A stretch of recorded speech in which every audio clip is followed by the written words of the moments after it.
Hi guys and welcome back to the channel Deepak Yadav Education. Welcome to the Daily Hindu News and Editorial Analysis of 12th of May 2022. तो guys आज है तारीख 12 मई 2022 और है Thursday. देखेंगे आज के द हिंदू कंप्लीट न्यूज़पेपर को। द हिंदू कंप्लीट न्यूज़पेपर को एनालाइज करेंगे, बट लेक्चर में आगे बढ़ने से पहले अगर आप लोगों को इस लेक्चर का पीडीएफ चाहिए तो क्या करना है, सबसे पहले डाउनलोड करना है टेलीग्राम और फिर जाके सर्च बॉक्स में टाइप करना है Deepak Yadav education. As you can see guys आप लोग को ये वाला चैनल मिल जाएगा, इस पर क्लिक करना और जाके इस चैनल को ज्वाइन कर लेना। देखो अगर आप लोगों को इस तरीके से ये चैनल नहीं मिलता है तो नीचे डिस्क्रिप्शन बॉक्स में पीडीएफ लिंक के नाम से एक लिंक मिल जाएगा। जैसे उस पर क्लिक करोगे ये टेलीग्राम चैनल ऑटोमेटिकली ओपन हो जाएगा, इसको जाके ज्वाइन कर लेना। ज्वाइन करने से फ़ायदा क्या होगा, यहाँ पर डेली बेसिस पर लेक्चर का पीडीएफ मिल जाता है, डेली करंट अफेयर के वीडियो का पीडीएफ मिल जाता है और डेली बेसिस पर बहुत सारे डिजिटल नोट्स मिल जाते हैं। नाउ बढ़ते हैं आगे। आगे बढ़ने से पहले हमेशा की तरह हम लोग अपने लेक्चर को एक मैप के क्वेश्चन के साथ में स्टार्ट करेंगे। तो आज आप सभी लोगों को मैप में जाकर देखना है मजूली आइलैंड को कहाँ पर है ये एग्जैक्टली लोकेटेड। अच्छे से मैप में देखना, देन उसके बाद आकर नीचे कमेंट सेक्शन में टाइप करना, जिससे कि आप लोग इसको लंबे समय तक याद रख पाओगे। साथ ही साथ एक क्वेश्चन सॉल्व करेंगे जो कि यूपीएससी प्रीवियस ईयर साल 2009 के प्रीलिम्स में पूछा गया था। डेली बेसिस पर हम लोग यहाँ पर एक प्रीवियस ईयर क्वेश्चन को भी सॉल्व करते हैं। काफ़ी सिंपल सा क्वेश्चन है, डेफिनेटली इसका आंसर आप सभी लोगों को मालूम होगा। क्वेश्चन के अंदर जो ऑप्शंस दिए गए हैं, इस ऑप्शन में 5 जगह के नाम हैं और पूछा गया इनमें से ऐसी कौन सी जगह है जहाँ पर शोम्पन ट्राइब को फाउंड किया गया था। Option A Nilgiri hills, option B Nicobar island, option C Spiti valley या फिर ऑप्शन डी लक्षद्वीप आइलैंड। तो इसका सही आंसर आप सभी लोगों को नीचे कमेंट सेक्शन में देना है। एटलीस्ट सभी को इसमें पार्टिसिपेट करना है, जैसे मैं आप लोगों से डेली बेसिस पर बोलता हूं। बाय द वे इसका जो करेक्ट आंसर है वो मैंने आपको टेलीग्राम पर प्रोवाइड करवा दिया है, वहां से भी चेकआउट कर सकते हो। अदरवाइज वहां पर आंसर नहीं मिलता है तो भी कोई परेशान होने की ज़रूरत नहीं है। वीडियो के लास्ट में इसके करेक्ट आंसर का डिस्कशन हम लोग करेंगे। तो चलो शुरुआत करते हैं। यह है आज का सबसे पहला आर्टिकल और एक बहुत इंपॉर्टेंट आर्टिकल है हमारे एग्जामिनेशन के पॉइंट ऑफ व्यू से। आपको पता होगा पिछले कुछ दिनों से लगातार सेडिशन लॉ के बारे में चर्चा हो रही है। इनफैक्ट कल के वीडियो में जो सबसे पहला आर्टिकल है वो हमने सेडिशन लॉ के बारे में कवर किया था। अब फिर से इसके अंदर एक अपडेट आ चुका है। देखो इस अपडेट को समझने से पहले आपको एक बेसिक या फिर इसका बैकग्राउंड समझना पड़ेगा, आखिरकार ये केस चल क्या रहा है। होता क्या है, सुप्रीम कोर्ट के अंदर एक पिटीशन डाली जाती है और उस पिटीशन के अंदर बोला जाता है कि जो आज के टाइम पर ये सेडिशन लॉ है, यानी देशद्रोह का जो कानून है, इसका जो यूज़ है वो सरकार गलत तरीके से कर रही है, या आप कह सकते हो सरकार इसका मिसयूज़ कर रही है। फिर साथ ही साथ इस पिटीशन के अंदर बोला गया ये सेडिशन लॉ बहुत पुराना हो गया, अंग्रेज़ों के टाइम का है, अंग्रेज़ चले भी गए अपने यहाँ से यहाँ पर, उन्होंने सेडिशन लॉ को ख़त्म कर दिया, लेकिन इंडिया के अंदर अभी भी ये सेडिशन लॉ चलता हुआ नजर आएगा, तो इसको यहाँ पे हटा देना चाहिए। अब सुप्रीम कोर्ट ने इस मुद्दे को देखते हुए हमारी केंद्र सरकार से, सेंट्रल गवर्नमेंट से बोला कि भाई आप बताओ, इसको वापस से रिकंसिडर करो, एक बार इसके ऊपर दोबारा से सोचो, सेडिशन लॉ को रखना है या क्या करना है ना। तो इस प्रकार से सुप्रीम कोर्ट का स्टेटमेंट आता है, लेकिन उसके बाद में जो हमारी केंद्र सरकार है वो टालती रह गई कि भाई यहाँ पर अभी थोड़ा सा हमें और टाइम चाहिए इसको रिकंसिडर करने के लिए, फिर थोड़ा सा और टाइम चाहिए, थोड़ा सा और टाइम चाहिए। इस प्रकार से यहाँ पे कहानी आगे बढ़ रही थी। नाउ फाइनली यहाँ पर क्या होता है, कल वेडनेसडे में सुप्रीम कोर्ट की साइड से स्टेटमेंट आता है। सुप्रीम कोर्ट ने इस सेडिशन लॉ के ऊपर होल्ड लगा दिया है, इसके ऊपर अभी के लिए रोक लगा दी है। साथ ही साथ यहाँ पर जो भी केसेस आज के टाइम पर पेंडिंग चल रहे हैं, या फिर ये जो सेडिशन लॉ है इसके अंदर पेंडिंग क्रिमिनल ट्रायल्स हैं, उसको सस्पेंड कर दिया है कोर्ट ने। बोल दिया भाई यहाँ पर उसको पूरी तरह से भी ख़त्म कर दो जो भी पेंडिंग ट्रायल्स हैं। और आपको ध्यान रखना है जो ये सेडिशन लॉ है ये हमारे आईपीसी के, यानी कि इंडियन पिनल कोड के सेक्शन 124A के अंदर मेंशन्ड है, वहीं पर सेडिशन लॉ के बारे में सारी बातें बताई गई हैं। और सुप्रीम कोर्ट ने ये काम करते हुए हमारी केंद्र सरकार से भी बोला कि भाई वापस से इस लॉ को रिकंसिडर करो, वापस इसके ऊपर दोबारा से विचार करो।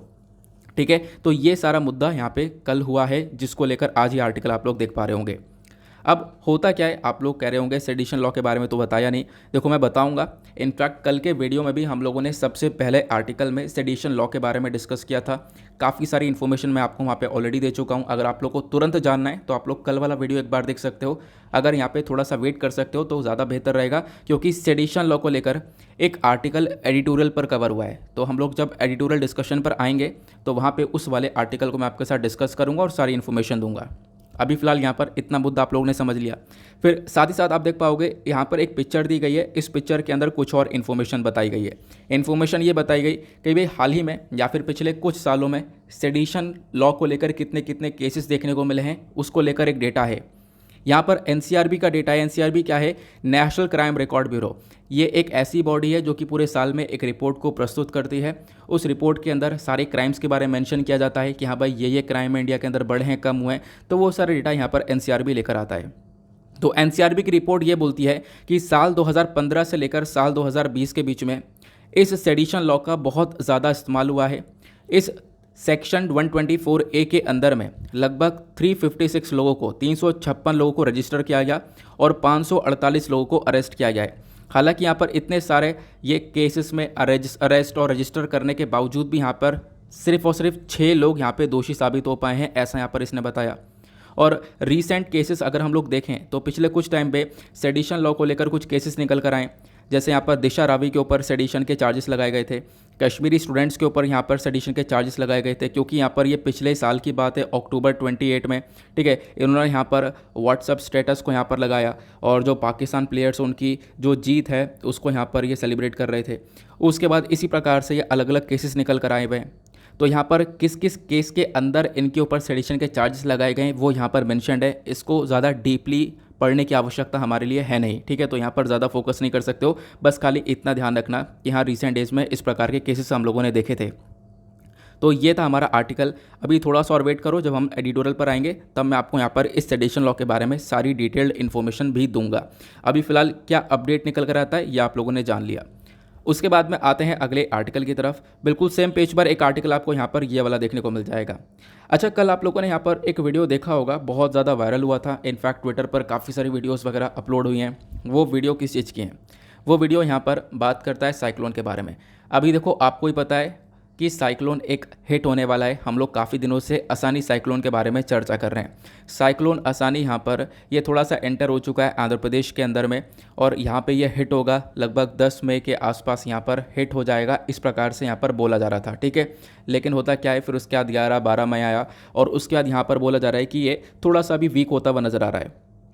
अब उसके बाद कल एक डेटा ये निकल कर आता है कि इसी साइक्लोन के बीच में ये जो पिक्चर आप लोग देख पा रहे हो, इस पिक्चर को आई होप आप लोगों ने कल देखा होगा। यहाँ पे एक रथ है। ये जो रथ है ये पानी में बहता हुआ आया है आंध्र प्रदेश की साइड में, ठीक है। श्रीकाकुलम वाले एरिया पे ये आपको देखने को मिल जाएगा। वहाँ पर ये आंध्र प्रदेश के अंदर में जो ये रथ है वो बहता हुआ आया, जिसको लेकर कल काफ़ी सारी वीडियोस वगैरह पब्लिश किए हैं। पता नहीं कहाँ से आया है, बताया जा रहा है किसी दूसरे कंट्री से भी हो सकता है। कहाँ से आया है ये इसके बारे में कोई इन्फॉर्मेशन अभी है नहीं, ठीक है। तो ये इन्फॉर्मेशन यहाँ पर दी गई। साथ ही साथ बोला गया जो साइक्लोन आसानी है वो अभी यहाँ पर ब्रीफली एंटर किया आंध्र प्रदेश के अंदर में। प्लस यहाँ पे आप लोग देख पाओगे और भी एरियाज़ के अंदर, जैसे कि फोकस कर रहे थे हम लोग कि वेस्ट बंगाल के अंदर हिट होगा, तो वेस्ट बंगाल के अंदर इतना कोई ज़्यादा इसका इम्पैक्ट पड़ा नहीं है। उसके बाद में यहाँ पर उड़ीसा और आंध्र प्रदेश ये दोनों हाई अलर्ट पर आपको देखने को मिल जाएंगे। यहाँ पे बारिश वगैरह काफ़ी ज़्यादा देखने को मिली है, ठीक है। बहुत सारे डिस्ट्रिक्ट के अंदर काफ़ी ज़्यादा बारिश हुई है, ये यहाँ पर मेंशन किया गया।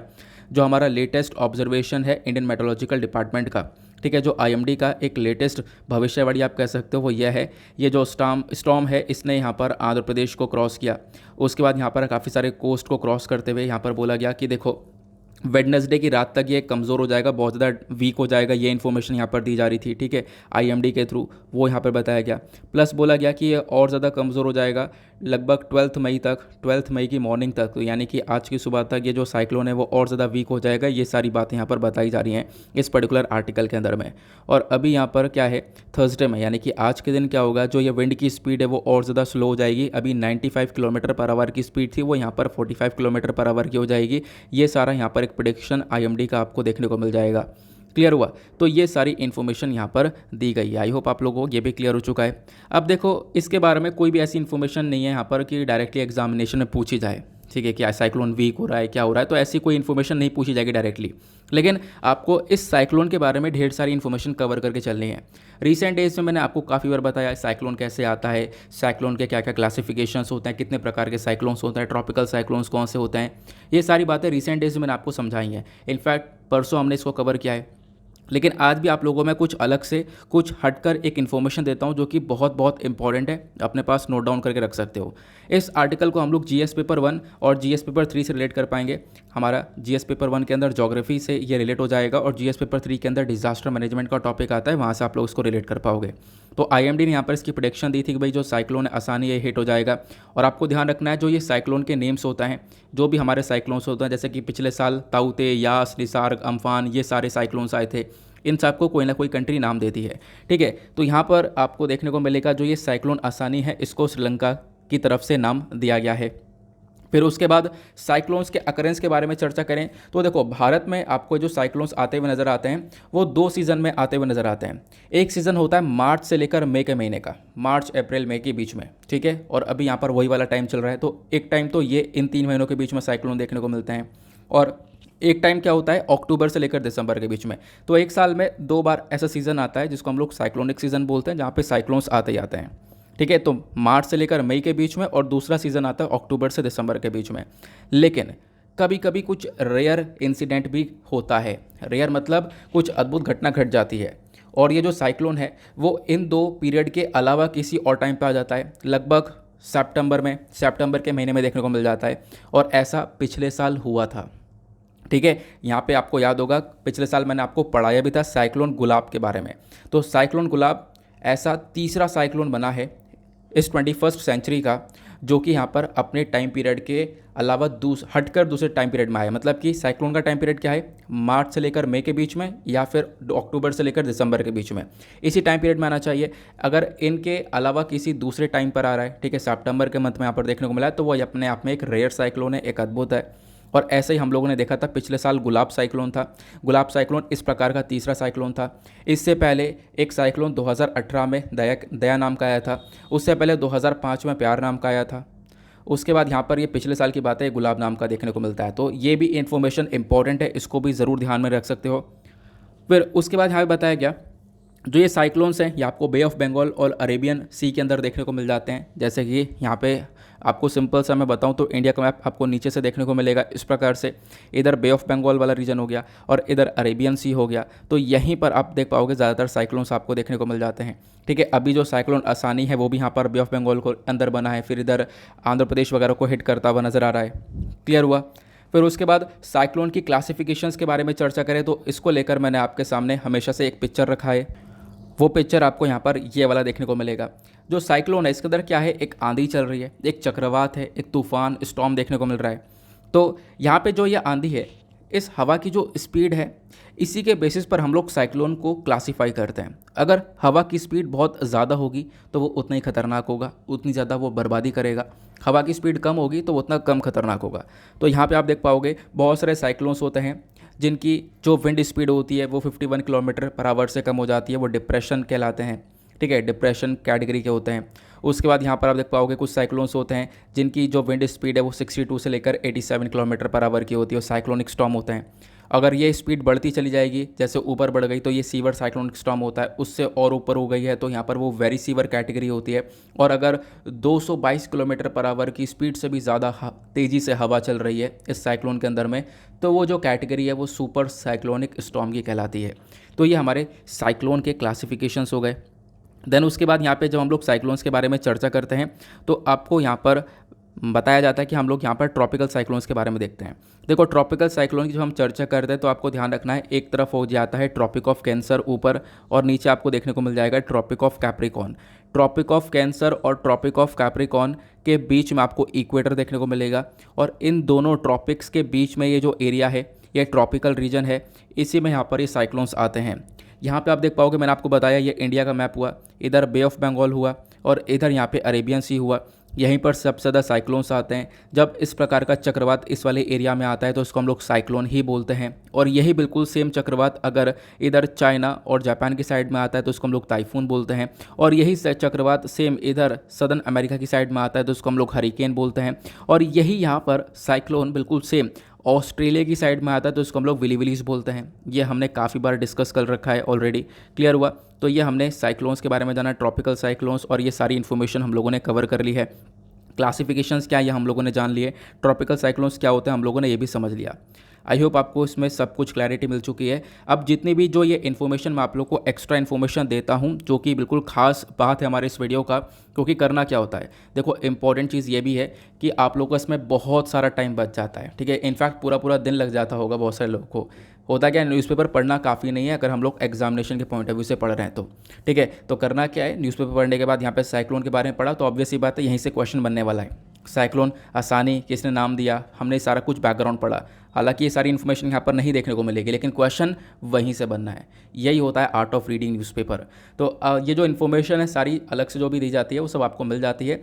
जैसे कि एक PDF आपको मिलता है टेलीग्राम पर, टेलीग्राम चैनल जाके ज्वाइन कर लेना, वहाँ से PDF डाउनलोड कर लेना। अगर PDF जैसी आप लोग डाउनलोड करोगे तो वहाँ पे सिर्फ और सिर्फ आपको आर्टिकल्स देखने को मिलेंगे, लेकिन उन आर्टिकल के बराबर में इस प्रकार का ये येलो वाला साइन भी देखने को मिलेगा। तो इस पर क्लिक करोगे तो वो सारी इन्फॉर्मेशन ओपन हो जाती है। अब क्वेश्चन ये है कि बहुत सारे मोबाइल्स में ये ओपन नहीं हो पाता, तो उसके लिए आप लोग एडोब एक्रोबेट को डाउनलोड कर सकते हो। ठीक है, एडोब एक्रोबेट नाम का एक ऐप है, ठीक है, उसको डाउनलोड कर लेना और उसमें से यहाँ पर ये सारी इन्फॉर्मेशन ओपन कर लेना। क्लियर हुआ? तो ये कम कर सकते हो। बाकी अभी तक आप लोगों ने वीडियो को लाइक नहीं किया तो फटाफट लाइक करके अब अपना सपोर्ट दिखा सकते हो। जो हमारा टारगेट होता है उसको अचीव करवा सकते हो और एक मोटिवेशन मिलता है। ठीक है, तो इतना ज़रूर कर सकते हो। कुछ यहाँ पे आपसे एक्स्ट्रा नहीं मांगा जा रहा है, बस इतना कर दो कि वीडियो को लाइक करके अपना सपोर्ट दिखा दो। नीचे कॉमेंट्स वगैरह भी आप लोग डाल सकते हो। आगे चलते हैं अगले आर्टिकल पर। देन उसके बाद अगले पेज पर आपको 2 आर्टिकल्स देखने को मिलेंगे, ये भी बहुत इंपॉर्टेंट है। एक तो यहाँ पे चर्चा की गई है भाई, वेस्ट बंगाल के अंदर जूट का क्राइसिस देखने को मिल रहा है। जूट समझते हो ना? ठीक है, जिसका हम लोग यूज़ करते हैं, बोरे वगैरह भी बनाए जाते हैं जूट से। बहुत सारे यूज़ होता है जूट का, मैट वगैरह बनाया जाता है, गद्दों के अंदर जूट का इस्तेमाल किया जाता है।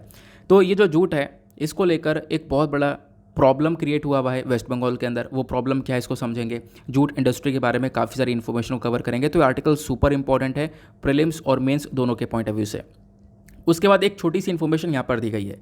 देखो काफ़ी सारे एक्सपर्ट्स हैं, उनकी एक टेंशन बन चुकी है। टेंशन ये है कि भाई आज के टाइम पर इंटरनेट का एडिक्शन लगातार इंक्रीज़ हो रहा है बच्चों के अंदर में। हालांकि अभी जो ऊपर वाला आर्टिकल अभी आपके साथ मैं डिस्कस करूंगा, पहले ये वाला आर्टिकल मैं बता रहा हूँ। ठीक है, तो इंटरनेट एडिक्शन यहाँ पे बढ़ चुका है, मोबाइल एडिक्शन यहाँ पे लोगों के साथ में बढ़ रहा है। इनफैक्ट पता ये चलता है कि बहुत सारे लोग यहाँ पर डी एडिक्शन क्लिनिक में जाते हैं अपने आप का ये जो एडिक्शन इसको तोड़ने के लिए, और इस प्रकार के केसेस बहुत सारे निकल कर आ रहे हैं।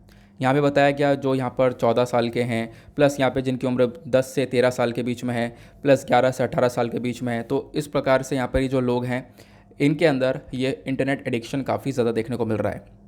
और फिर उसके बाद यहाँ पे बताया गया कि भाई देखो एक ऑब्वियस ही बात है, एक कंसर्न वाली बात है, और इसके लिए पेरेंट्स को क्या करना चाहिए। एक्सपर्ट्स क्या बोलते हैं कि अपने बच्चों को थोड़ा सा और एक्टिव बना, अपने लाइफस्टाइल के अंदर वो एक्टिव होना चाहिए। मोबाइल चला चला के लेज़ी हो चुका है, उसके साथ साथ यहाँ पर उसको ऑफ़र करो कि भाई स्पोर्ट्स एक्टिविटीज़ के अंदर वो अपने आप को इन्वॉल्व करे, स्पोर्ट्स सीखे, आर्ट्स क्लासेस को ज्वाइन करे, प्लस यहाँ पर और कुछ एक्स्ट्रा प्रोडक्टिविटी वाले काम कर सकता है। ठीक है, ये मोबाइल एडिक्शन यहाँ पे अपने आप में ही ब्रेन डेवलपमेंट को रिड्यूस करने वाला है, प्लस यहाँ पर आप कह सकते हो कि बॉडी को और तरीके से उसकी जो कैपेसिटी है वो और डाउन कर देगा। इनफैक्ट आज के टाइम पर बहुत लेजीनेस देखने को मिल रहा है लोगों के अंदर में। फिर साथ साथ यहाँ पर बताया गया कि आप लोग यहाँ पर अपने बच्चों के साथ में बैठकर बातचीत करो और उसके ऊपर ध्यान रखो। गेमिंग खेल रहे हैं बच्चे, ठीक है, इनफैक्ट यहाँ पर जो ये छोटी उम्र के बच्चे आपको देखने को मिल जाएंगे 10 से 15, देन यहाँ पर ये बहुत बड़े गेम के एडिक्शन बन चुके हैं। ठीक है, फिर उसके बाद यहाँ पर गेम का एडिक्शन होने के साथ साथ मोबाइल फ़ोन का एडिक्शन लगातार हो जाता है। फिर मोबाइल फ़ोन्स भी चाहिए, और कोरोना के बाद में तो यहाँ पर सिचुएशन और ख़राब हो चुकी है। ठीक है, और ऑनलाइन क्लासेस जो ये पैंडेमिक के में चली हैं, इसकी वजह से यहाँ पर मोबाइल फ़ोन्स वगैरह अलाउ करे गए, और जिसकी वजह से आज के टाइम पर जो ये बच्चे हैं वो यहाँ पर गेमिंग के शिकार बन चुके हैं। ऑनलाइन गेमिंग हो गया। देखो ये तो बताया गया इन बच्चों का हाल। फिर उसके बाद भी यहाँ पर उसके बाद वाले जो एज वाले लोग आपको देखने को मिल जाएंगे, उन बच्चों के अंदर बहुत सारी बैड हैबिट्स यहाँ पर डेवलप होती हुई नज़र आ रही हैं। क्लिनिक का कहना यह है, देखो इस क्लिनिक को लॉन्च किया गया था दिसंबर 13, 2021 में, ताकि यहाँ पर कुछ क्लाइंट्स हैं उनको कैटर किया जाए, जो क्लाइंट्स यहाँ पर लगातार फ़ोन के एडिक्शन के अंदर हैं। तो ये पाया गया कि बहुत सारे लोग क्या हैं, वीडियो गेम्स के एडिक्ट हैं, ठीक है, सोशल मीडिया के एडिक्ट हैं, ऑनलाइन शॉपिंग है, ठीक है, ऑनलाइन गैम्बलिंग कर रहे हैं, ऑनलाइन पोर्नोग्राफी के यहाँ पर एडिक्ट हो चुके हैं। तो इस प्रकार का सिनेरियो यहाँ पर देखने को मिल रहा है, जिसकी वजह से बॉडी के अंदर बहुत सारी प्रॉब्लम्स हैं, स्लीप डिसऑर्डर देखने को मिल रहा है, डिप्रेशन, एंजाइटी, इस प्रकार की चीज़ें यहाँ पर बॉडी के अंदर डेवलप हो रही हैं। वो सारी चीज़ें यहाँ पर इस पर्टिकुलर आर्टिकल के अंदर बताई गई। तो आप लोग भी यहाँ पर सीख सकते हो कि भाई एक चीज़ का हम लोग यूज़ कर रहे हैं तो उसको हमेशा यहाँ पर एक लिमिटेड वे में यूज़ करेंगे, और अगर यूज़ कर रहे हैं उसका, क्योंकि हमें पढ़ाई करनी है, तो ऑब्वियस ही बात है यूज़ बहुत अच्छे वे में हम लोग यहाँ पर कर सकते हैं। ये जो चीज़ें हैं ना, इसका यूज़ जो है एक बहुत गलत तरीके से किया जा सकता है, एक बहुत यहाँ पर अच्छे तरीके से भी किया जा सकता है, हमेशा याद रखना। ठीक है, अपने आप को कभी भी डाइवर्ट मत होने देना। यहाँ पर जो भी काम कर रहे हो, जो भी पढ़ाई कर रहे हो, जो भी गैजेट्स यूज़ कर रहे हो, तो वहीं पर अपने आप को रखो। उसके अलावा यहाँ पर कोई भी दूसरी रास्ते पे नहीं जाना है। जैसे यहाँ पर ऑनलाइन गैम्बलिंग के बारे में चर्चा की गई है, उस चीज़ में यहाँ पर लोग फंस जाते हैं। ऑनलाइन गैम्बलिंग के अंदर में, ऑनलाइन पोर्नोग्राफी में यहाँ पर लोग फंस जाते हैं। वहाँ के पोर्नोग्राफी के एडिक्ट यहाँ पर देखने को मिलते हैं काफ़ी सारे लोग। इंडिया के अंदर वैसे भी आप देख पाओगे पोर्नोग्राफी बहुत ज़्यादा कंज्यूम वगैरह भी की जाती है। तो यहाँ पर ये बहुत सारे इश्यूज़ हैं जो कि बहुत इंपॉर्टेंट इश्यूज़ है, जिसके ऊपर काफ़ी हद तक लोगों से बात करने के बारे में यहाँ पर चर्चा होनी चाहिए, बट इसके ऊपर इतना फोकस किया नहीं जाता है। क्लियर हुआ?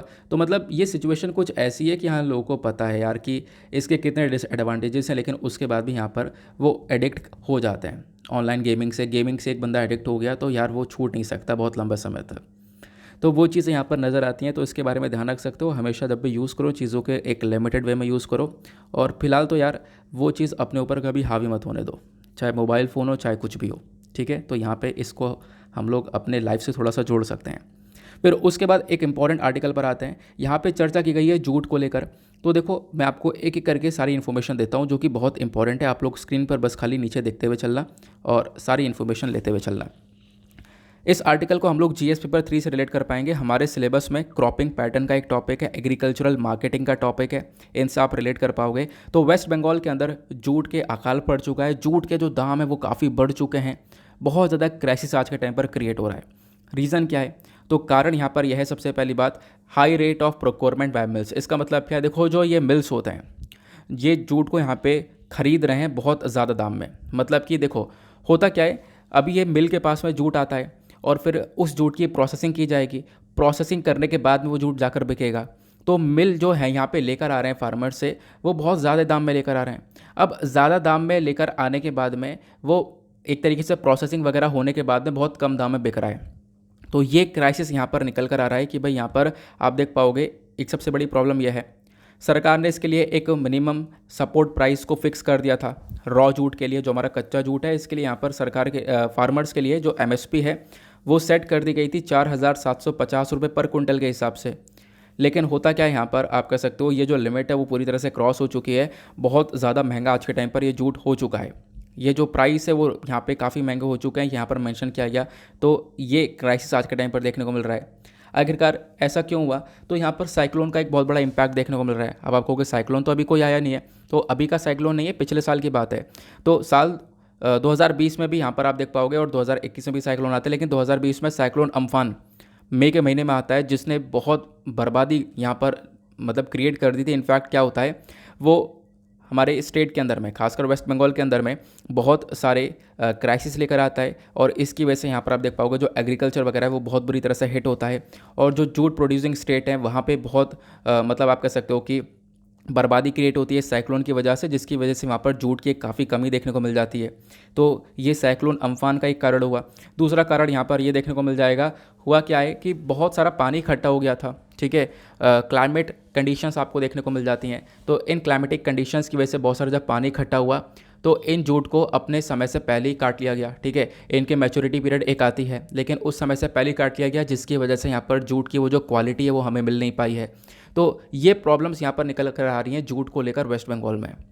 अब सबसे बड़ी दिक्कत क्या है यहाँ पर, आप कहोगे इसमें दिक्कत क्या आ रही है, यहाँ पे चीज़ें ठीक हो जाएंगी। दिक्कत यह है कि बहुत सारे लोग इसी सेक्टर के ऊपर डिपेंडेंट हैं, यहीं से पैसा कमाते हैं। यहाँ पे जो जूट सेक्टर है ये लगभग 3.70 लाख वर्कर्स को ये डायरेक्टली रोज़गार देता है, एम्प्लॉयमेंट देता है हमारे देश के अंदर में। 40 लाख फार्म फैमिलीज़ को सपोर्ट करता है ये पूरा का पूरा सेक्टर। तो आप लोग यहाँ पर कह सकते हो कि इतने सारे फैमिलीज़ यहाँ पर इस सेक्टर के ऊपर डिपेंडेंट हैं, तो अचानक से क्राइसिस आना ये बहुत बुरी तरह से हिट हो सकता है। और यहाँ पे क्राइसिस भी कहाँ पर आया है, वेस्ट बंगाल के अंदर। आप कह सकते हो हमारे पूरे भारत का जितना टोटल प्रोडक्शन होता है जूट का, उसका 99% वेस्ट बंगाल, बिहार, असम मिलकर करते हैं।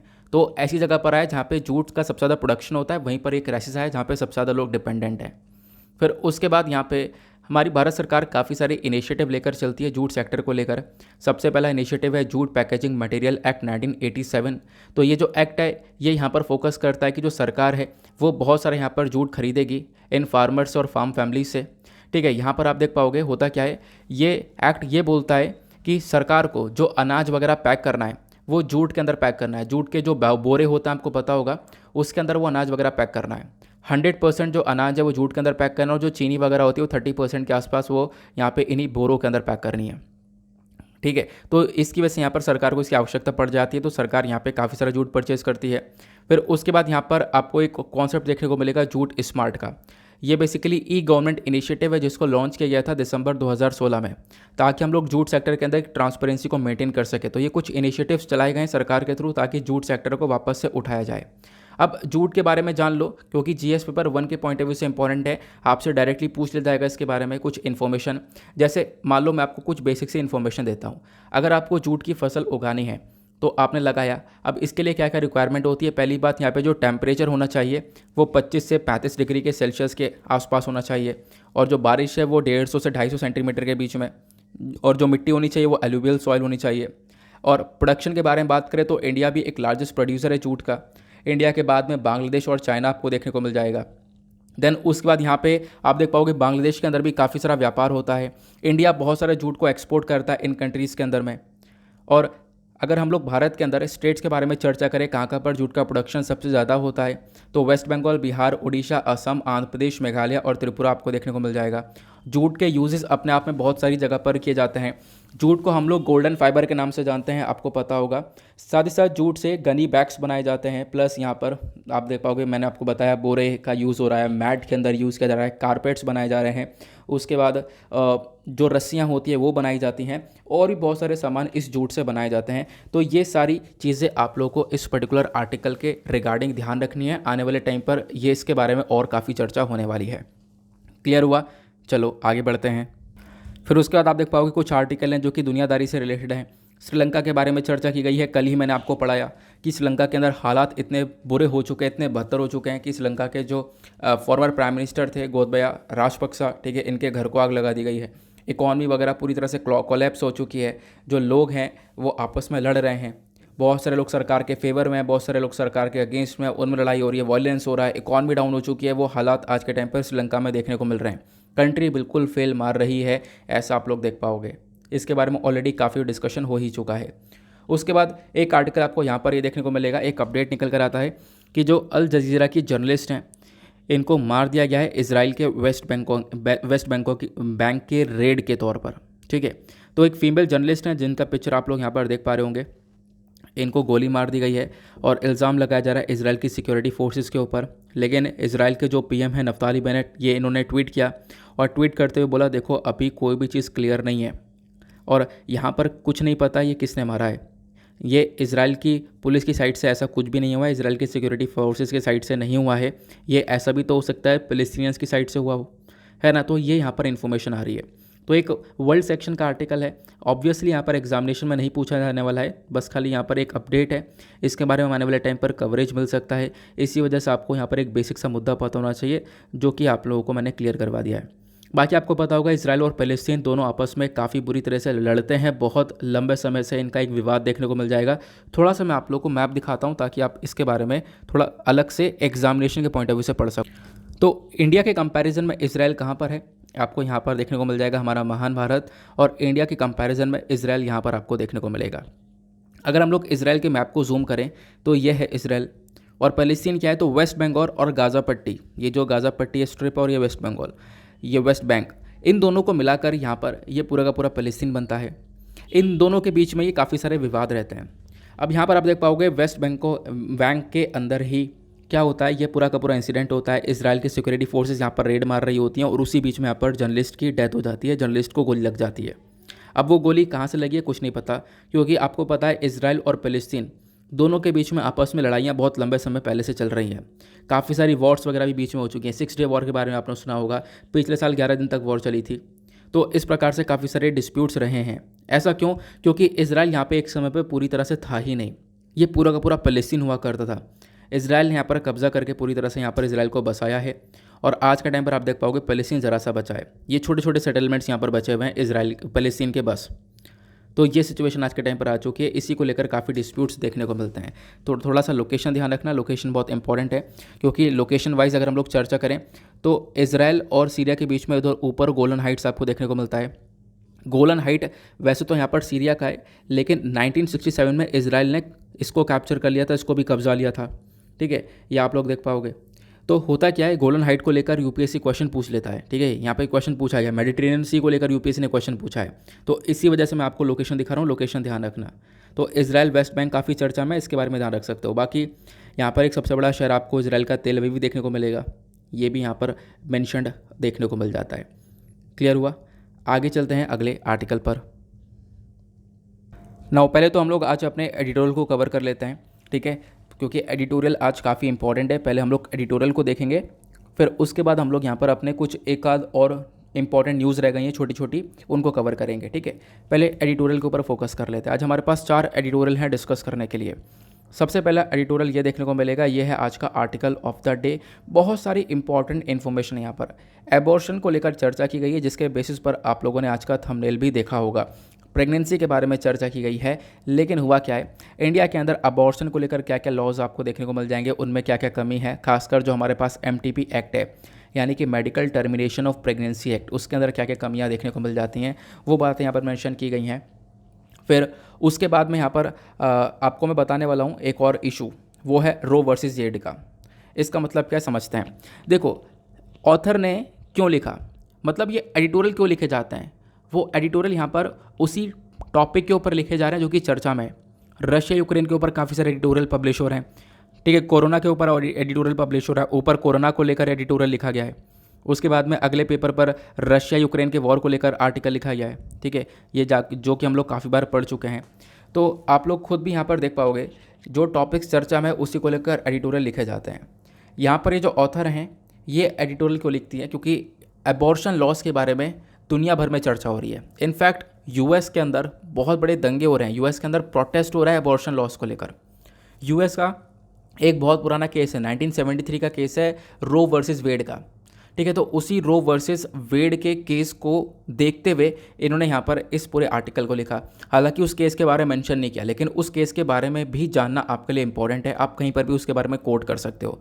तो इस आर्टिकल से हटकर मैं आपको उसके बारे में बताऊँगा, उस जजमेंट के बारे में भी बताऊंगा। फिर उसके बाद हम लोग यहाँ पर इस आर्टिकल के अंदर इस MTP एक्ट के बारे में समझेंगे कि आखिर क्या है, इसमें इश्यूज़ देखने को मिलते हैं और MTP एक्ट क्या है। ठीक है, तो फिलहाल तो मैं आपको बता दूं ये आर्टिकल कितना इंपॉर्टेंट हो सकता है। यहाँ पर आप लोग देख पाओगे, ये जो आर्टिकल है सामने आपके, ये इंडियन एक्सप्रेस का आर्टिकल है। तो इस आर्टिकल को इंडियन एक्सप्रेस ने कवर कर लिया है, the Hindu already explain section पर कवर कर चुका है, फिर उसके बाद यहाँ पर आज एडिटोरियल भी आ चुका है। लेकिन अभी तक हम लोगों ने रो वर्सेस वेड के बारे में पढ़ा नहीं। यार, रो वर्सेस वेड क्या है, चलो आज मैं आप लोगों को इसके बारे में थोड़ी सी डिटेलिंग इन्फॉर्मेशन देता हूँ कि रो वर्सेस वेड का इशू क्या देखने को मिलता है। तो ये इंडियन एक्सप्रेस का आर्टिकल है, वहीं से सारी इन्फॉर्मेशन लेंगे और फिर उसके बाद हम लोग और द हिंदू के आर्टिकल को मिक्स कर देंगे। ठीक है, जिससे कि प्रोडक्टिविटी इस आर्टिकल की और ज़्यादा इंक्रीज़ हो जाएगी। लेकिन उससे पहले आप सभी लोगों को डेली बेसिस पर एक मेंस का क्वेश्चन मिलता है, याद होगा। तो आज का मेंस का क्वेश्चन क्या है, यहाँ पर उसको फटाफट देख लेते हैं। तो आज का क्वेश्चन है बहुत सिंपल सा, साइक्लोन्स चर्चा में है, तो करंट बेस पर हम लोग क्वेश्चन लेते हैं मेंस का। तो करंट बेस पर ही यहाँ पर एक क्वेश्चन आपको मिल जाता है, वो यह है कि आप लोग साइक्लोन से क्या समझते हो, साइक्लोन्स के बारे में इन्फॉर्मेशन देनी है। देन उसके बाद लास्ट में यहाँ पर आपको बताना है explain the process of naming cyclones, मतलब यहाँ पर साइक्लोन के नाम कैसे दिए जाते हैं, साइक्लोन्स का नामकरण कैसे किया जाता है, आपको पता होगा। परसों इसके बारे में आपको समझाया है और नोट्स भी आपको दे चुका हूँ ऑलरेडी। तो इसके ऊपर आपको एक आंसर लिखना है, आंसर लिखकर आपको टेलीग्राम पर जाना है, टेलीग्राम पे सर्च बॉक्स में टाइप करना है Deepak Yadav education mains answer writing. Mains answer writing वाले ग्रुप को ज्वाइन कर लेना है, वहाँ पर जाकर अपने आंसर को पोस्ट कर देना है, क्योंकि वहाँ पे डेली बेसिस पर बहुत सारे लोग यहाँ पर अपने 50-60 लोग यहाँ पर डेली बेसिस पर अपने आंसर को लिख रहे हैं और एक दूसरे के आंसर को रिव्यू कर रहे हैं। तो आप भी इसके अंदर पार्टिसिपेट करो। ओके, चलो अब आर्टिकल पर आते हैं। देखो, ये जो ऑथर है वो इसी आर्टिकल को लेकर चर्चा करती हैं। पहले तो आपको इस आर्टिकल के बारे में समझना होगा। अभी अमेरिका में एक प्रोटेस्ट चल रहा है, लोग मतलब खड़े हो चुके हैं बिल्कुल सरकार के अगेंस्ट में। वो यहाँ पे प्रोटेस्ट क्यों हो रहा है इसको समझते हैं। वो प्रोटेस्ट हो रहा है एक केस के रिगार्डिंग, उस केस का नाम है रो वर्सेस वेड। ठीक है, रो वर्सेस वेड, ये 1973 का केस है। अब इसके अंदर क्या जजमेंट आता है इसको थोड़ा सा हम लोग समझते हैं। देखो, होता क्या है, कॉन्टेक्स्ट ये है, एक पॉलिटिकल जर्नलिज्म कंपनी है जिसका नाम है पॉलिटिको। इस पॉलिटिको ने एक खबर लीक कर दी लोगों के अंदर में। वो खबर क्या थी? वो खबर यह है कि यूएस का जो सुप्रीम कोर्ट है, जैसे इंडिया का सुप्रीम कोर्ट है वैसे यूएस का सुप्रीम कोर्ट देखने को मिलेगा। यूएस के सुप्रीम कोर्ट के अंदर कुछ डिस्कशन चल रहा है और यूएस का सुप्रीम कोर्ट ये रो वर्सेस वेड का जो 1973 का जजमेंट था इसको पलटने के ऊपर फोकस कर रहा है। तो कहीं ना कहीं आने वाले टाइम पर यूएस का सुप्रीम कोर्ट इस 1973 के रो वर्सेस वेड के जजमेंट को पलट सकता है, इसके अंदर बदलाव कर सकता है। ऐसा इन्फॉर्मेशन लीक कर दिया गया इस पॉलिटिको कंपनी के थ्रू।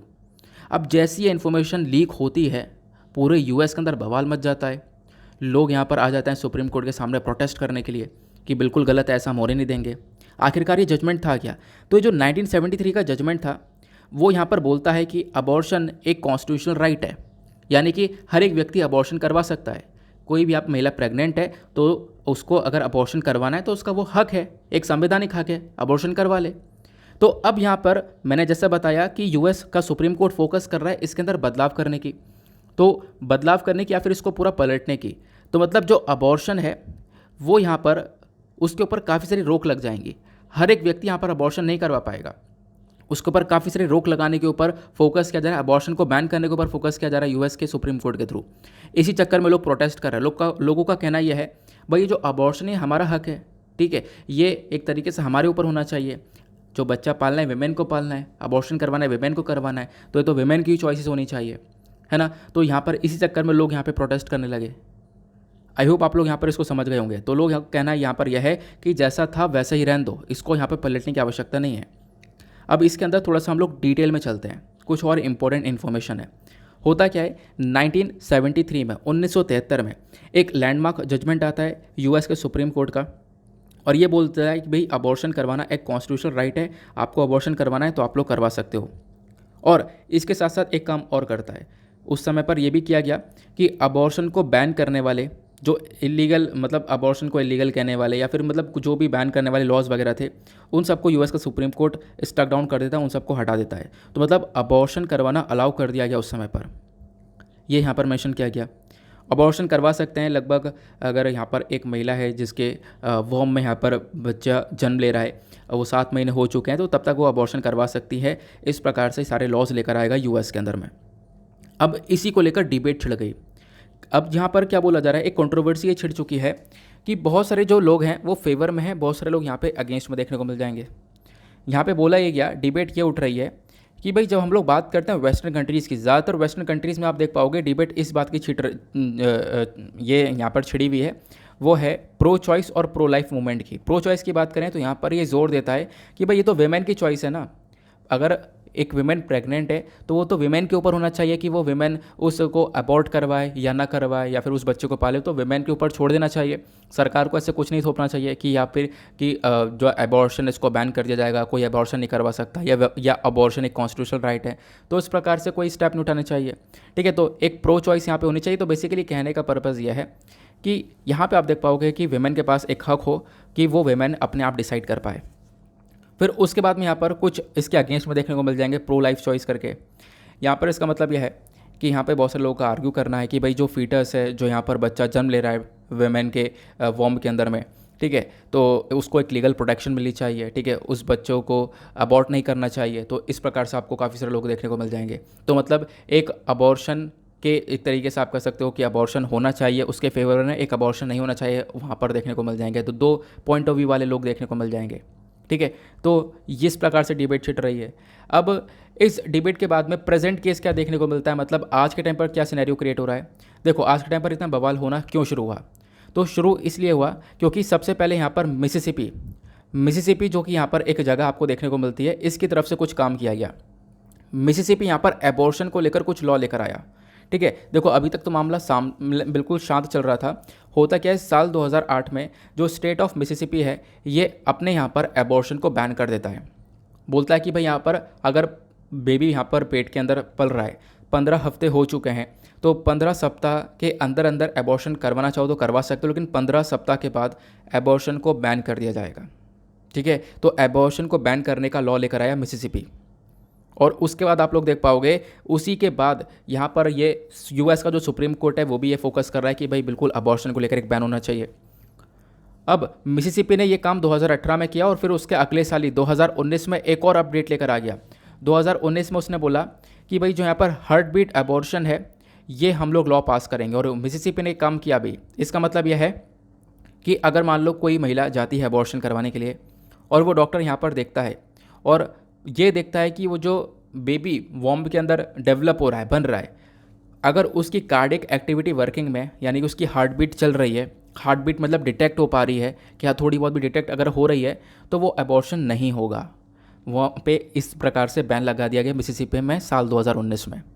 तो 2018-19 में मिसिसिपी इस प्रकार से अबॉर्शन को बैन करने के लॉज लेकर आया, जिसके बाद में आप ये देख पाओगे यूएस के सुप्रीम कोर्ट ने अभी रिसेंट डेज में चर्चा की थी कि भाई हम लोग इसको हम भी पलट देंगे।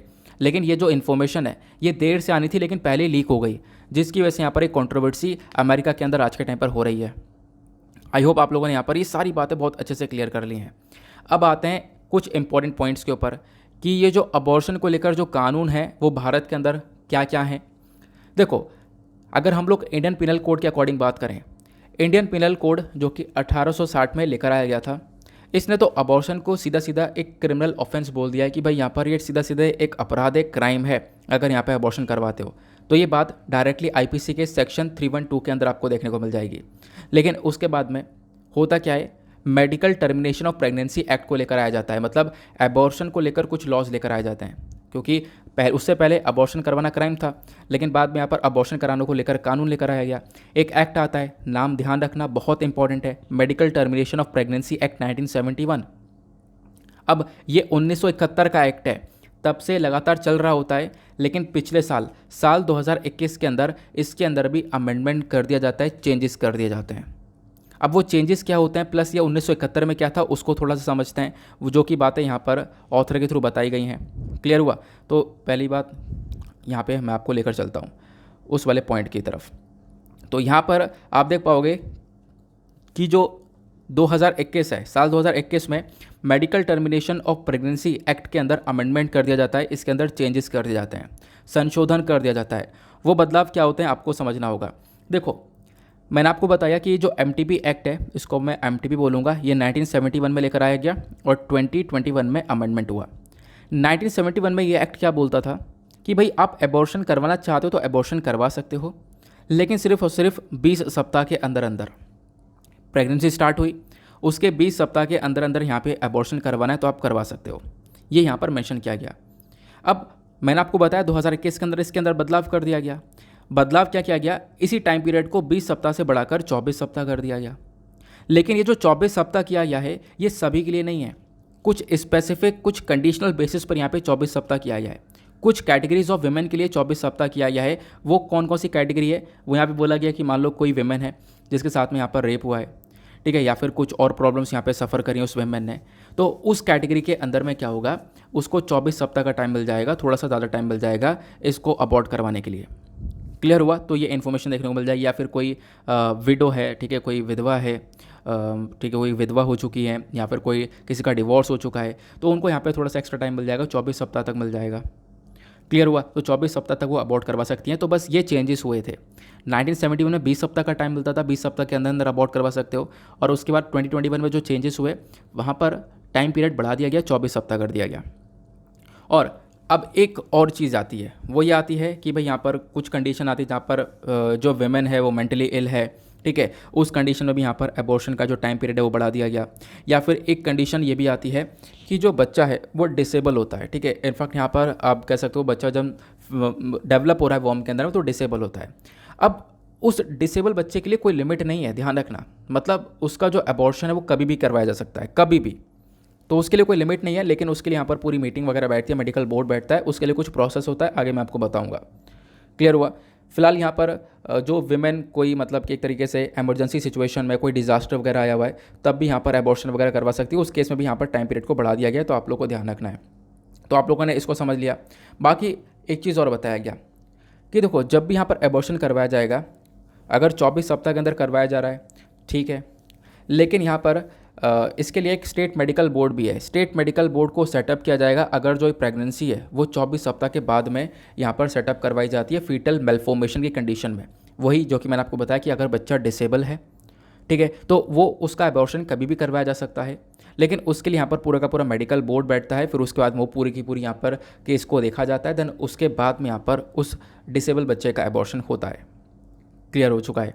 आई होप आप लोग यहाँ पर सारी बातों को काफ़ी अच्छे से, काफ़ी गहराई से समझ चुके हो। अब बोला गया, ये तो आपने समझ लिया एबॉर्शन लॉस के बारे में। यहीं पर एक चीज़ आपको देखने को मिल जाएगी कि भाई इसी मेडिकल टर्मिनेशन प्रेगनेंसी जो ये एक्ट है, इसके अंदर कुछ इश्यूज़ भी आपको देखने को मिलते हैं, कुछ दिक्कतें देखने को मिलती हैं।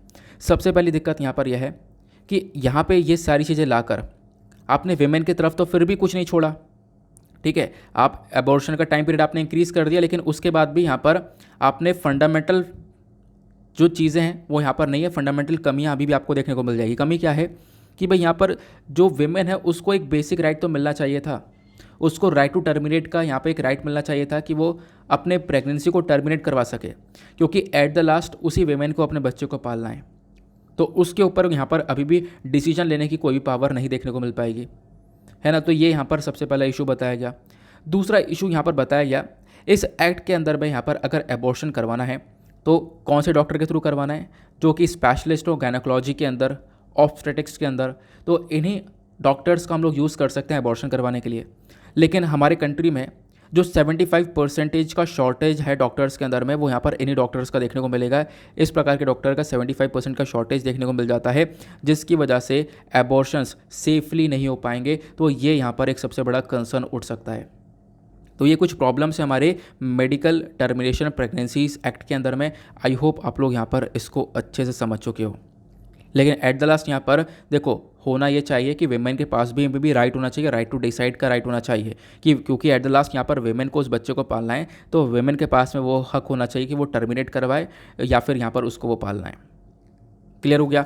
तो वो सारी इन्फॉर्मेशन आपको मिल चुकी है। यहाँ पे मैंने आपको यूएस के लॉ के बारे में समझाया। मेडिकल टर्मिनेशन के अंदर में पहले 20 सप्ताह तक, फिर 24 सप्ताह तक हो चुका है।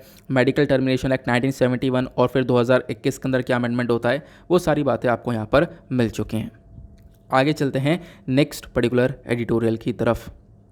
जो हमारे पास नेक्स्ट एडिटोरियल है वो बहुत ज़्यादा इंपॉर्टेंट है। यहाँ पर एक डेटा पॉइंट है हमारे पास, ठीक है। एडिटोरियल में हमेशा डेटा पॉइंट आता है, लेकिन रोज़ाना इंपॉर्टेंट नहीं होता है, कभी कभी इंपॉर्टेंट होता है, लेकिन आजकल बहुत इंपॉर्टेंट आ रहा है। ये डेटा पॉइंट बहुत ज़बरदस्त है। इनफैक्ट आपके इकॉनमी के अंदर, जीएस पेपर 3 इकॉनमी के अंदर एक टॉपिक है सिलेबस के अंदर, वो टॉपिक आपको मैं ख़त्म करवा दूंगा इस वाले आर्टिकल से। यहाँ पर मेंशन किया गया कि भाई आज के टाइम पर इंडियन करेंसी जो है, इंडिया का जो करेंसी है उसकी वैल्यू काफ़ी हद तक कम हुई है। इंडियन की करेंसी की जो इंडियन करेंसी कमज़ोर होती हुई नज़र आई है डॉलर के मुकाबले में। हालांकि इस वाले आर्टिकल को मैंने सुबह के डेली करंट अफेयर के वीडियो में, जो हमारा टॉप न्यूज़ वाला वीडियो होता है, उसको अंदर मैंने डिस्कस किया है। आप लोग एक बार उसको भी गो थ्रू कर सकते हो। फिर यहाँ पर एक एक करके चीज़ों को कवर करेंगे। सबसे पहली चीज़ यहाँ पर हुआ क्या है, मंडे में, जो अभी मंडे निकला है, मंडे में एक बहुत बड़ा इंसिडेंट देखने को मिलता है। वो ये है कि इंडियन रुपी जो है वो अमेरिकन डॉलर के मुकाबले बहुत ज़्यादा गिर जाता है, और वो गिर कर 77.36 रुपीज़ पहुँच जाता है। इसका मतलब क्या है, समझाता हूँ। देखो पहले क्या हो रहा था, पहले $1 इज इक्वल्स टू 72 या 73 रुपया था। अब अचानक से मंडे में क्या होता है कि $1 इज इक्वल्स टू 77, या फिर एग्जाम्पल के तौर पर हम लोग 78 रुपया ले लेते हैं कि 78 हो गया। तो मतलब क्या हो गया, पहले $1 खरीदने के लिए आपको 72 रुपीज़ खर्च करने हो रहे थे, 73 खर्च करने पड़ रहे थे। लेकिन अब मंडे में क्या हुआ, मंडे से $1 के लिए आपको 78 रुपया खर्च करना होगा। तो आपके करेंसी की जो वैल्यू है वो यहाँ पर एक तरीके से डाउन हो चुकी है, करेंसी की वैल्यू गिर चुकी है। क्योंकि यहाँ पर बिल्कुल $1 खरीदने के लिए पहले आपको कम पैसे लग रहा था, और वही सेम डॉलर खरीदने के लिए अब थोड़ा सा ज़्यादा पैसा लग रहा है, क्योंकि आपकी वैल्यू डाउन हो चुकी है, इस वजह से आपका पैसा ज़्यादा लग रहा है। क्लियर हो चुका। तो ये सिचुएशन यहाँ पर देखने को मिली है। इसी को हम लोग बोलते हैं डेप्रीसिएशन। तो इसी डेप्रीसिएशन के टॉपिक को हम लोग यहाँ पर कवर करने वाले हैं, प्लस ये क्यों हुआ है, क्या कारण है, डेप्रीसिएशन का क्या इम्पैक्ट पड़ता है हमारी इकॉनमी के ऊपर, वो सारी बातें एक एक करके हम लोग देखते हुए चलेंगे, ठीक है। तो रुपी डेप्रीसिएशन देखने को मिल रहा है, क्या कारण वगैरह है, वो सारी बातें यहाँ पर मेंशन की गई हैं। तो यहाँ के एक एक करके हम लोग डिस्कस करते हुए चलेंगे। सबसे पहली बात, यहाँ पर डेप्रीसिएशन की क्या डेफिनेशन है। तो रुपी डेप्रीसिएशन मतलब जो रुपी है वो कम वैल्यूएबल हो जाता है in terms of dollar. American dollar के कंपैरिजन में यहाँ पर इंडियन करेंसी की जो वैल्यू है वो काफ़ी कम हो जाती है या लेस वैल्यूएबल हो जाता है। इसी को हम लोग डेप्रीसिएशन बोलते हैं। इसका मतलब रुपया कमज़ोर हो गया, और इसका मतलब ये भी हो गया कि भाई आपको अब ज़्यादा रुपया लगेगा $1 को ख़रीदने के लिए, और इसी वजह से यहाँ पर ये डेप्रीसिएशन कहलाता है। आगे आते हैं। अब डेप्रीसिएशन का जो इम्पैक्ट है वो हमारी डायरेक्टली इंडियन इकॉनमी के ऊपर, भारतीय अर्थव्यवस्था के ऊपर पड़ता है। ये जो इम्पैक्ट है वो पॉजिटिव और नेगेटिव दोनों हो सकता है। अब पॉजिटिव इम्पैक्ट क्या होता है पहले हम इसको समझते हैं। देखो, अब हम यहाँ पर 2 केसेस को लेकर चलेंगे। थोड़ी सी खिचड़ी पकने वाली है इस पूरे पिक्चर के ऊपर, तो ध्यान से बस खाली सुनते हुए चलना। 2 केसेस ले रहे हैं। एक केस क्या है? एक केस यह है कि भाई $1 इज इक्वल्स टू हमने मान लिया 72 रुपया है। दूसरा केस है कि भाई $1 आज के टाइम पर समझ लो यहाँ पर 78 रुपया है। ये केस ले लिए, 2 केस ले लिए। एक केस ये है, दूसरा केस ये है। अब यहाँ पर आप समझो, पहले मैं आपको पॉजिटिव इम्पैक्ट समझा रहा हूँ कि जो डेप्रीसिएशन है इसका पॉजिटिव इम्पैक्ट क्या पड़ेगा इंडिया के ऊपर।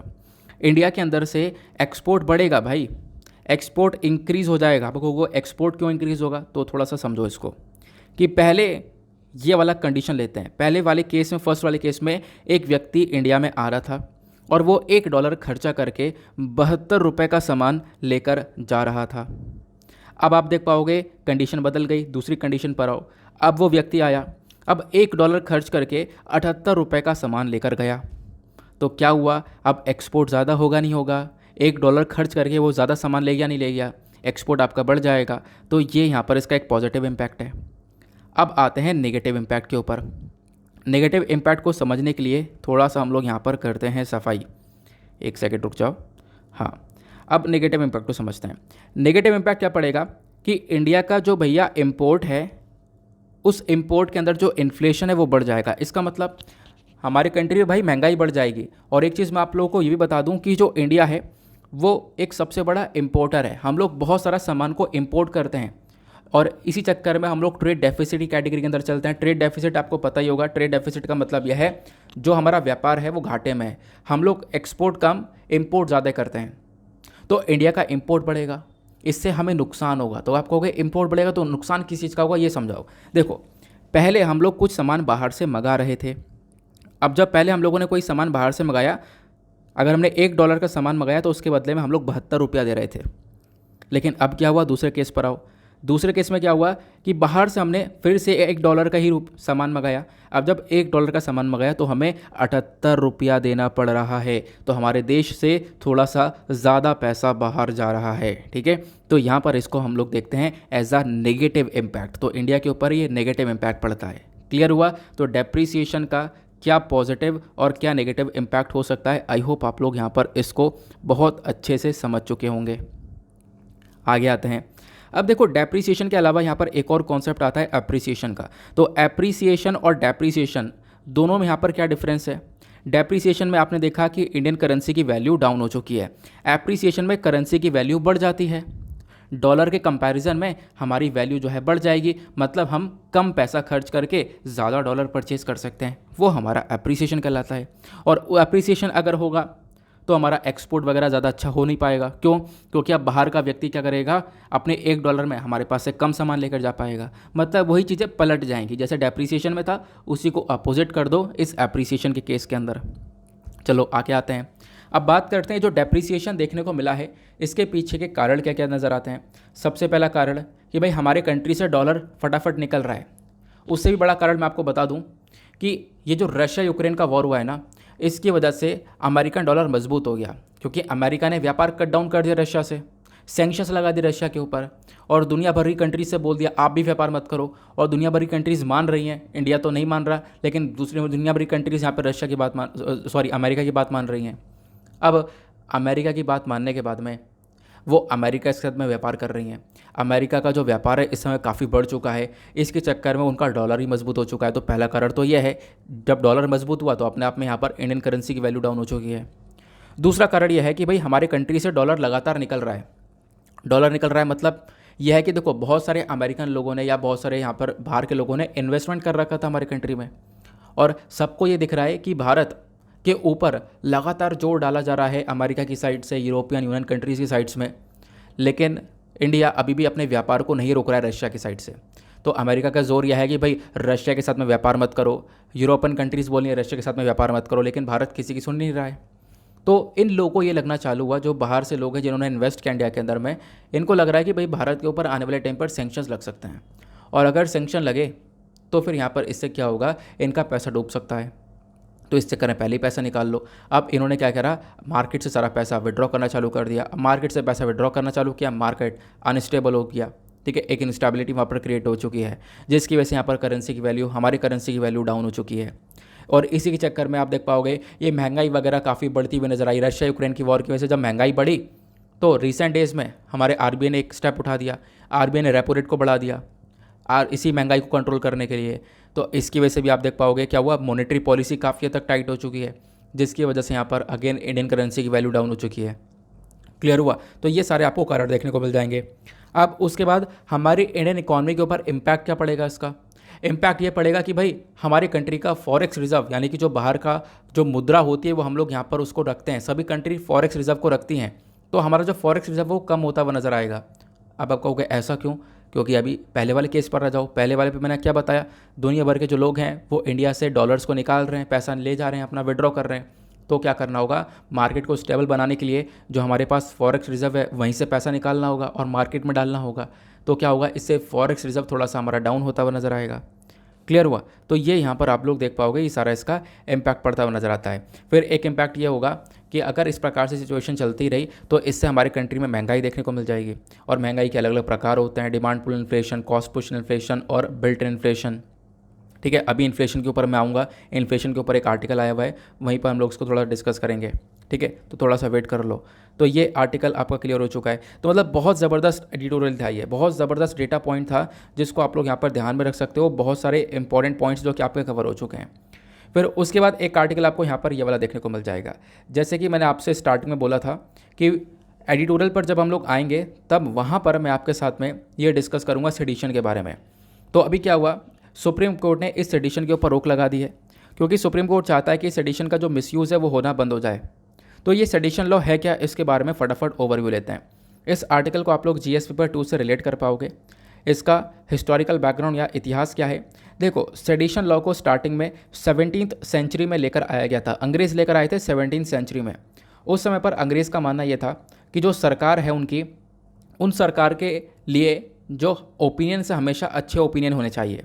अगर कोई बैड ओपिनियन होगा तो उसके ऊपर ये देशद्रोह के चार्जेस लगाकर उसको अरेस्ट कर लिया जाएगा। तो हमेशा गुड ओपिनियन होने चाहिए सरकार के प्रति, इसी चक्कर में ये सेडिशन के लॉ को लेकर आए।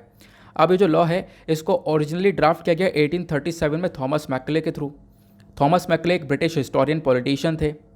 अब ये क्या करते हैं, ये इस इंडियन पिनल कोड के अंदर इस वाले सेडिशन लॉ को डाल देते हैं। आपको पता होगा इंडियन पिनल कोड 1860 में आया, और यहाँ पर इसी इंडियन पिनल कोड के अंदर में ये 1860 में आ चुका था, लेकिन 1870 में इसके अंदर सेक्शन 124A डाला गया और इसी के साथ में सेडिशन लॉ को ऐड कर दिया गया। ये काम किया था सर जेम्स स्टीफन ने। अब जो ये सेडिशन लॉ है वो आज के टाइम पर आईपीसी के सेक्शन 124A के अंदर आपको देखने को मिल जाता है। सेक्शन 124A क्या बोलता है, ये डिफाइन करता है कि भाई जो सेडिशन है वो एक क्राइम है, एक अपराध है। अगर कोई व्यक्ति बोलकर, लिखकर, अपना विजिबल रिप्रेजेंटेशन देकर, साइन कर या किसी और तरीके से सरकार के खिलाफ में नफरत फैलाता है, ठीक है, तो क्या होगा, उसके अगेंस्ट में जो सरकार है वो सेडिशन के चार्जेस लगा सकती है, यानी देशद्रोह के चार्जेस लगा सकती है। तो ये सारी बातें यहाँ पर इस लॉ में लिखी हुई हैं। अब मान लो किसी के ऊपर ही सेडिशन के चार्जेस लगाए गए तो इससे उसको क्या क्या पनिशमेंट मिलेगा, क्या क्या यहाँ पर उसको सज़ा मिल सकती है। सबसे पहली बात, सेडिशन एक नॉन बेलेबल ऑफेंस है, उस व्यक्ति को बेल तक नहीं प्राप्त होती है।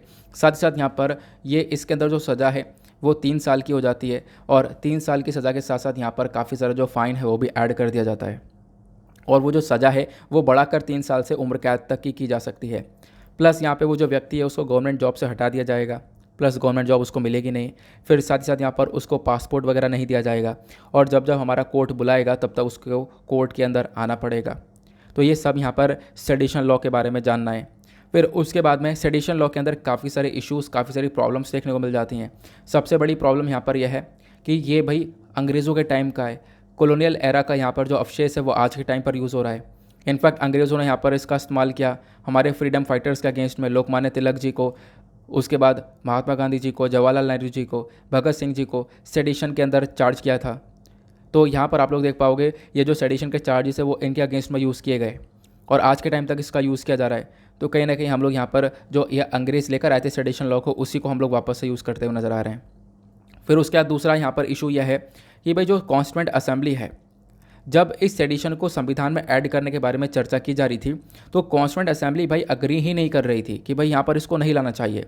इससे जो लोगों के पास में बोलने का हक है, फ्रीडम ऑफ स्पीच और एक्सप्रेशन है, वो यहाँ पर एक तरीके से वॉयलेट हो सकता है, क्योंकि यहाँ पर इसका मिसयूज़ हो सकता है कि अगर मान लो कोई व्यक्ति अगर एक हकीकत तरीके से एक सही वे में सरकार की आलोचना करता है तो उसके ऊपर भी सरकारी सेडिशन के चार्जेस लगा सकती है। इस प्रकार के केसेस नज़र आते हैं।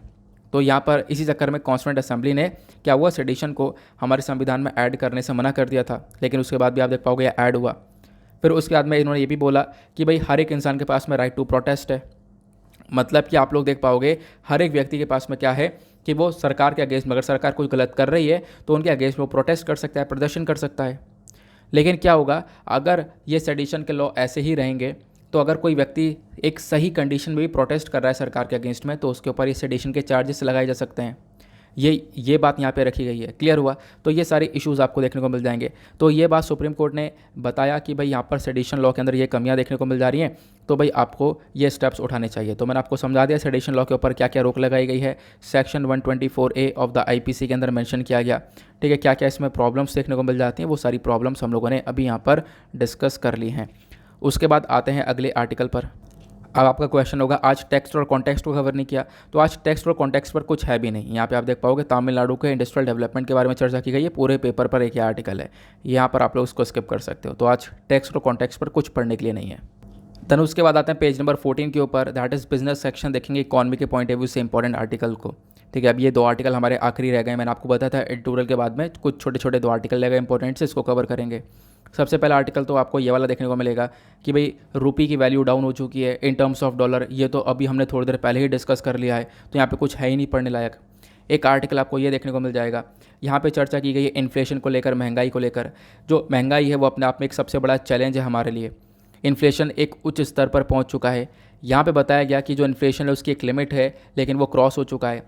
इनफैक्ट अप्रैल के महीने में हमने देखा है जो ये कंज्यूमर प्राइस इन्फ्लेशन है, जो CPI है, कंज्यूमर प्राइस इंडेक्स जो है बेसिकली, वो यहाँ पर 6.95% का पहुँचा। और आपको पता होगा जो ये इन्फ्लेशन है उसको हमारा जो RBI है, इसकी जो मॉनेटरी पॉलिसी कमेटी है वो रेगुलेट कर रही है। अब मॉनेटरी पॉलिसी कमेटी ने पहले ही बोल दिया था कि जो महंगाई है वो 4+-2 के दायरे में रहनी चाहिए। 4+-2 का मतलब ये है कि जो इन्फ्लेशन है वो कम से कम 2% और ज़्यादा से ज़्यादा 6%, 6% से ज़्यादा नहीं होना चाहिए, 2% से कम नहीं होना चाहिए। ये यहाँ पर RBI का कहना है। लेकिन होता क्या है, आज के टाइम पर ये जो महंगाई है वो 6% को क्रॉस कर चुकी है। तो महंगाई एक तरीके से आप कह सकते हो सर पे से पानी निकल चुका है, पूरी तरह से महंगाई बहुत ज़्यादा बढ़ चुकी है। तो इसी महंगाई को देखते हुए यहाँ पर बोला गया कि भाई बहुत सारी प्रॉब्लम्स हम लोग फेस कर सकते हैं। इस महंगाई में बहुत सारे कारण हैं। सबसे बड़ा कारण रशिया यूक्रेन का वॉर आपको देखने को मिल जाएगा, जिसकी वजह से इंटरनेशनल मार्केट में काफ़ी सारी चीज़ों के दाम बढ़ चुके हैं। फूड के दाम बढ़ चुके हैं, ठीक है, क्रूड ऑयल के दाम बढ़ चुके हैं, जिसके लिए हमें थोड़ा सा ज़्यादा पैसा खर्च करना पड़ रहा है। महंगाई बढ़ती हुई नज़र आ रही है। क्लियर हुआ? तो यहाँ पर इन्फ्लेशन के बारे में चर्चा की गई है। अब ये यहाँ पे ध्यान रखना, ये जो डेटा ये हमेशा बदलता रहता है। आज महंगाई ज़्यादा है, कल कम हो सकती है, फिर और ज़्यादा भी हो सकती है। तो इस प्रकार की चीज़ें नज़र आ सकती हैं। अब इन्फ्लेशन के बारे में थोड़ा सा स्टैटिक पोर्शन कवर कर लो, क्योंकि इकॉनमी का पोर्शन है आपका। इकॉनमी के अंदर आपसे क्वेश्चन बन सकता है। जब हम लोग बात करते हैं इन्फ्लेशन की, तो इन्फ्लेशन की सिंपल सी डेफिनेशन है rise in the price of goods and services. ठीक है, ऑब्वियस सी बात है, दाम बढ़ जाना, उसी को हम लोग महंगाई बोलते हैं। खासकर जो हमारे कॉमन यूज़ वाले सामान है, फूड हो गया, क्लॉथिंग, हाउसिंग, ट्रांसपोर्ट, ये सारे सामान के अंदर अगर दाम बढ़ जाते तो हमारा इन्फ्लेशन कहलाता है। फिर उसके बाद यहाँ पर जो ये इन्फ्लेशन है इसको हम लोग मेजर करते हैं। आपको पता होगा 2 बेसिस पर मेजर किया जाता है, मैं आपको समझाऊंगा। तो इन्फ्लेशन महंगाई हो गया, और इसी का अपोजिट डिफ्लेशन होता है। डिफ्लेशन में क्या होता है, दाम कम हो जाते हैं, सस्ताई नहीं लेकिन दाम कम हो जाते हैं, वो हमारा डिफ्लेशन कहलाता है। अब एक क्वेश्चन आपके दिमाग में आएगा, इन्फ्लेशन को हमारे देश में मेजर कौन करता है? तो इन्फ्लेशन को मेजर किया जाता है हमारी सेंट्रल गवर्नमेंट अथॉरिटी के थ्रू, केंद्र सरकार की अथॉरिटी के थ्रू। ठीक है, फिर साथ साथ भारत के अंदर जो ministry of statistics programme and implementation है वो आज के टाइम पर यहाँ पर इसको मेजर करता है, महंगाई को मेजर करता है। तो आप लोग इसके ऊपर ज़रा सा फोकस कर सकते हो। ठीक है, देन उसके बाद में यहाँ पर आप लोग देख पाओगे इन्फ्लेशन के बारे में और भी काफ़ी सारी इन्फॉर्मेशन आपको मिल जाएगी। जैसे कि इंडिया के अंदर जो इन्फ्लेशन है इसको मेजर किया जाता है 2 इंडिसेस के थ्रू। एक होता है WPI होलसेल प्राइस इंडेक्स, दो बेसिस पर हम लोग मेजर करते हैं, और दूसरा होता है consumer price index. Wholesale price index जहाँ पर थोक को लेवल पर हम लोग देखते हैं, मतलब कि जो थोक का सामान होता है इकट्ठा जो ले रहे हैं उसके बेसिस पर हम लोग देखते हैं। और कंज्यूमर प्राइस इंडेक्स जो कि यहाँ पर कंज्यूमर रेगुलर बेसिस पर जो थोड़ा थोड़ा सामान खरीदता है उसके इन्फ्लेशन को देखा जाता है। तो इन्फ्लेशन दो प्रकार से मेजर किया जाता है, WPI और CPI। एक एक करके डिस्कस करेंगे। WPI के अंदर क्या होता है, WPI के अंदर यहाँ पर होल सेल वाला सामान जो होता है, थोक में अगर सामान खरीदा है तो उसके दाम बढ़ रहे हैं या कम हो रहे हैं, ठीक है, दाम बढ़ रहे हैं, वो इन्फ्लेशन हो गया। और जो हमारा CPI होता है वो होता है एक तरीके से जो कॉमन सामान है, food, medical care, education, electronics, जो कि रेगुलर बेसिस पर पैसा खर्च हो रहा है, ठीक है, तो इसके दाम बढ़ रहे हैं कम हो रहे हैं, वो हमारा इन्फ्लेशन हो गया। अब इन्फ्लेशन के कई सारे कारण होते हैं, कई सारे कारण मैंने आपको अभी थोड़ी देर पहले बताया था। इसके अंदर यहाँ पर एक आपको देखने को मिलता है demand pull inflation. Demand pull inflation के अंदर क्या होता है भाई, जो डिमांड है वो एक सामान की बढ़ जाती है, उसकी सप्लाई बहुत कम रह जाती है। अब सप्लाई कम हो गई, डिमांड बढ़ गई, तो इसकी वजह से यहाँ पर महंगाई बढ़ चुकी है। उसका यहाँ पर कॉस्ट पुश इन्फ्लेशन होता है, जहाँ पे क्या होता है कि भाई जो सामान बन रहा है वो सामान पहले 5 रुपये का बन रहा था, अब उसमें थोड़ा ज़्यादा पैसे लग रहा है, अब वो 8 रुपये का बन रहा है, मार्केट में वो 10 रुपये का उतर रहा है। तो उसके जो प्रोडक्शन है, प्रोडक्शन के अंदर जब दाम बढ़ जाता है हमारा कॉस्ट पुश इन्फ्लेशन कहलाता है। एक होता है बिल्ट इन्फ्लेशन। बिल्ट इन्फ्लेशन के अंदर क्या होता है कि जो हमारे एक तरीके से लगातार महंगाई बढ़ रही है, उस महंगाई को देखते हुए जो वेजेस होती हैं, जो वर्कर्स होता है, वर्कर्स अपनी मजदूरी को बढ़ाने के लिए बोलता है अपने बॉस से कि भाई हमें भी यहाँ पर देखो महंगाई बढ़ रही है, हमें भी अपना गुजारा करना है, हमारे भी दाम बढ़ाओ, ठीक है। तो उसके बेसिस पर आप देख पाओगे वो भी इन्फ्लेशन होता है, उसको हम लोग बिल्ट इन इन्फ्लेशन बोलते हैं। तो इस प्रकार के कारण आपको यहाँ पर देखने को मिल जाते हैं, अलग अलग कॉजेज़ आपको देखने को मिल जाएंगे इन्फ्लेशन के। बाकी CPI और WPI के बारे में मैंने आपको बता दिया। CPI और WPI के बारे में कुछ और स्टैटिस्टिक्स इन्फॉर्मेशन है जिसको ध्यान में रख सकते हो कि जो कंज्यूमर प्राइस इंडेक्स है इसको यहाँ पर रिलीज़ करता है नेशनल स्टैटिस्टिकल ऑफिस, और जो होलसेल प्राइस इंडेक्स है इसको कौन रिलीज़ करता है, तो यहाँ पर बेसिकली ये पब्लिश किया जाता है office of economic adviser, ministry of commerce and industry के थ्रू, ठीक है। कंज्यूमर प्राइस इंडेक्स मैंने आपको बताया जो डेली बेसिस पर सामान कंज्यूमर्स यहाँ पे कंज्यूम कर रहे हैं उसके बेसिस पर इसको मेजर किया जाता है। और कंज्यूमर प्राइस इंडेक्स आपको 4 प्रकार के देखने को मिलते हैं। CPI for industrial workers, then agricultural labourer, rural labourer, और फिर रूरल अर्बन कंबाइन, ठीक है, इसके बारे में ध्यान रख सकते हो। बाकी यहाँ पर जो बेस ईयर है कंज्यूमर प्राइस इंडेक्स का वो 2012 का है। 2012 का एक तरीके से बेस ईयर लेकर हम लोग सब कंपेयर करते हैं। उसके बाद होलसेल प्राइस इंडेक्स के बारे में अगर हम लोग चर्चा करें तो होलसेल प्राइस इंडेक्स में आप लोग यहाँ पर देख पाओगे क्या होता है, जब सामान बल्क में ख़रीदा जाता है उसके दाम बढ़ रहे हैं घट रहे हैं, तो उसके दाम जो है उसको देखा जाता है, तो उसके बेसिस पर यहाँ पर उसे हम लोग इन्फ्लेशन बोलते हैं। जब थोक के लेवल पर जो सामान के जो दाम बढ़ जाता है उसको इन्फ्लेशन बोला जाता है, होलसेल प्राइस इन्फ्लेशन। अब यहाँ पे जो होलसेल प्राइस इंडेक्स है इसको पब्लिश करने वाली बॉडी है ministry of commerce and industry, मैंने आपको बताया, ठीक है। और जो ये होलसेल प्राइस इंडेक्स है इसी का सबसे ज़्यादा इस्तेमाल किया जाता है हमारे कंट्री में। इसका बेस ईयर भी आपको 2011 से लेकर 12 के बीच में ही देखने को मिल जाता है। तो ये CPI वर्सेस WPI हो गया, क्लियर हुआ। तो ये सारी इन्फॉर्मेशन आपको यहाँ पर मिल जाती है। फिर उसके बाद में हमारा जो अगला पेज है वो स्पोर्ट्स सेक्शन है। स्पोर्ट्स सेक्शन पर यहाँ पर आपको आर्टिकल नहीं पढ़ना है, उसको स्किप करना है। स्पोर्ट्स सेक्शन ज़्यादा आता नहीं है, एक बार आ गया तो उसका मतलब नहीं हमेशा आएगा, तो आप लोग यहाँ पर उसके ऊपर थोड़ा सा कम ही टाइम दो। जो मेजर इवेंट्स होते हैं वो मैं आपको कवर करवाता चलता हूँ, जो मेजर इवेंट्स होंगे वो डेफिनेटली डिस्कस करेंगे हम लोग। बाकी फटाफट हम लोग चलते हैं अपने प्रीलिम्स के क्वेश्चन को देख लेते हैं। तो प्रीलिम्स का क्वेश्चन है 2009 का कि कौन सी जगह पर शोम्पन ट्राइब यहाँ पे फाउंड की गई थी, तो इसका option B is the correct answer. जो शोम्पन ट्राइब है ये आपको एक मंगोलॉयड ट्राइब आपको देखने को मिल जाती है, फाउंड की गई थी निकोबार आइलैंड पर, तो इसका सही आंसर बी हो गया। नाउ इसी के साथ करते हैं हम लोग अपने लेक्चर को समाप्त। मिलते हैं आप लोगों से नेक्स्ट वीडियो में। आई होप आपको मज़ा आ चुका होगा, काफ़ी कुछ सीखा होगा। आज के लिए bye bye, have a nice day, thank you and Jai Hind.